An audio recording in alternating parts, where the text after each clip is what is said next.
మనం అనుకుంటే కాదు, దేవుడు అనుకుంటేనే జరుగుతుందని మీరు నమ్ముతారా? ఫస్ట్లో కష్టంగా ఉంటుంది, దాన్ని అనుభవించే కొద్దీ మీకు అలవాటు అయిపోతుంది. కాబట్టి ఇంకా నా జీవితం ఇంతే అనుకొని సూసైడల్ థాట్స్, ట్రామా ఫేస్ చేస్తారు, టార్చర్ అనుభవిస్తారు. ఎర్లియర్గా డిస్టర్బ్ చేసే విషయాలు ఇప్పుడు మీకు అంత ఎఫెక్ట్ అవ్వకపోవడం. మీరు ఈ సైన్స్ని ఎప్పుడైనా ఎక్స్పీరియన్స్ చేశారా? కమెంట్లో షేర్ చేయండి. మనం అందరం దేవుడికి మొక్కుతాం, కోరికలు చెప్తాం, కానీ నిజంగా దేవుడు ఆ కోరికలు విని తీరుస్తున్నాడా లేదని ఎలా తెలుసుకోవాలి? మన లైఫ్లో కొన్ని సైన్స్ ద్వారా ఆల్రెడీ దేవుడు మనకి బ్లెస్సింగ్స్ ఇస్తున్నారని తెలుసుకోవాలి. First one, sudden peace feeling. కొంతమందికి ప్రాబ్లమ్స్ వస్తాయి, సూసైడల్ థాట్స్, ట్రామా ఫేస్ చేస్తారు, టార్చర్ అనుభవిస్తారు. కొంతమందికి టెన్షన్ వస్తే బాడీ షివరింగ్, స్వెట్టింగ్, వాళ్ళకి ఏదైనా చేసుకోవడం, లేదంటే పక్కన వాళ్ళకి ఏమైనా హర్ట్ చేయడం.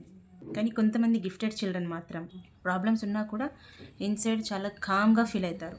టెన్షన్స్ ఉన్నా కూడా మైండ్ చాలా స్టేబుల్గా ఉంటుంది వాళ్ళది. ఇది కూడా ఒక గొప్ప వరం దేవుడి దగ్గర నుంచి. రెండవది, నెగిటివ్ పీపుల్ దూరం అవ్వడం. మనమందరం కూడా లైఫ్లో కొంతమంది టాక్సిక్ పీపుల్ వల్ల ఎంతో టార్చర్ అనుభవించుంటాం, ఎంతో కోల్పోయి ఉంటాం కదా. కానీ ఆల్ ఆఫ్ సడన్ మీ లైఫ్లో నుంచి ఈ టాక్సిక్ పీపుల్ దూరంగా వెళ్ళిపోతారు. ఆ ఛాన్స్ కోసం నువ్వు ఎంతోమంది దేవుళ్ళకి మొక్కుంటావు, బట్ ఒకగానొక్కడే ఆ టాక్సిక్ పీపుల్ మీ లైఫ్లోంచి వెళ్ళిపోయిన తర్వాత మీరు ఎప్పుడైనా దేవుడికి థ్యాంక్స్ చెప్పారా? కష్టాల్లో మాత్రమే దేవుడా నాకు ఇన్ని కష్టాలు ఇస్తున్నావు అనుకుంటాం, కానీ మనల్ని దేవుడు ప్రొటెక్ట్ చేసినప్పుడు థ్యాంక్ యూ దేవుడా, నన్ను దీని నుంచి ప్రొటెక్ట్ చేసావు, నాకు ఈ సహాయం చేసావు అని చెప్పి థ్యాంక్స్ చెప్పామా? థర్డ్ వన్, స్మాల్ మిరాకిల్స్ జరగడం. ఒక ఇంటర్వ్యూ ఉంది, ఇది మీ లైఫ్కి ఒక టర్నింగ్ పాయింట్ ఇంటర్వ్యూ అనుకోండి, బట్ సమ్ సర్టెన్ సిచ్యువేషన్స్ వల్ల మీరు టైంకి అక్కడ రీచ్ అవ్వలేకపోతున్నారు.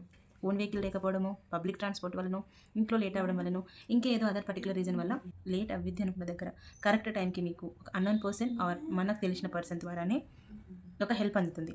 ఆ హెల్ప్ వల్ల మీరు లైఫ్లో చాలా అంటే చాలా గెయిన్ చేస్తారు. అదే ఒక స్మాల్ మిరాకిల్. ఇలా ఎన్నో ఇన్సిడెంట్స్ ఉంటాయి, ఒకసారి రీకాల్ చేసుకోండి. ఫోర్త్ వన్, ఇన్నర్గా స్ట్రెంత్ పెరగడం. మీరు ఒక విషయం వల్ల చాలా బాధపడుతున్నారు, మిమ్మల్ని చాలా డిస్టర్బ్ చేస్తుంది, తర్వాత మీరు దానికి అలవాటు పడిపోతారు. ఫస్ట్లో కష్టంగా ఉంటుంది, దాన్ని అనుభవించే కొద్దీ మీకు అలవాటు అయిపోతుంది. కాబట్టి ఇంకా నా జీవితం ఇంతే అనుకొని దాంట్లో మునిగిపోతారు. అలా ఎంతోమంది లైఫ్లో ఆ టాక్సిక్ నుంచి బయటికి రాలేక అందులోనే అడ్జస్ట్ అయిపోయి అనుభవిస్తున్న వాళ్ళు చాలామంది ఉన్నారు. ఎర్లియర్గా డిస్టర్బ్ చేసే విషయాలు ఇప్పుడు మీకు అంత ఎఫెక్ట్ అవ్వకపోవడం, సిచ్యువేషన్ హ్యాండ్లింగ్ అనేది మీరు అలవాటు చేసుకున్నారు. సో ఇక్కడ మీకు మెంటల్ స్ట్రెంగ్త్ పెరిగింది, ఇది కూడా మనకు ఒక బ్లెస్సింగ్స్ అయినాయి. ఫిఫ్త్ వన్, పూజలు చేయాలని కానీ ఒక పర్టికులర్ టెంపుల్కి మీకు ఎప్పటి నుంచో వెళ్ళాలనిపించడం కానీ సడన్గా మీరు స్పిరిచువల్ వైపు టర్న్ అవుతున్నారు అంటే అది కూడా ఒక సైన్. మనకి టెంపుల్స్కి వెళ్ళాలని ఆలోచన రావడం, ఇది కూడా ఒక స్పిరిచువల్ కాలింగే. మనం అనుకున్నప్పుడు కాదు, దేవుడు అనుకున్నప్పుడు జరుగుతుంది అంటారు కదా. అప్పటి నుంచో ఒక టెంపుల్కి వెళ్ళాలనుకుంటున్నారు, మనం అనుకుంటే కాదు, దేవుడు అనుకుంటేనే జరుగుతుందని మీరు నమ్ముతారా?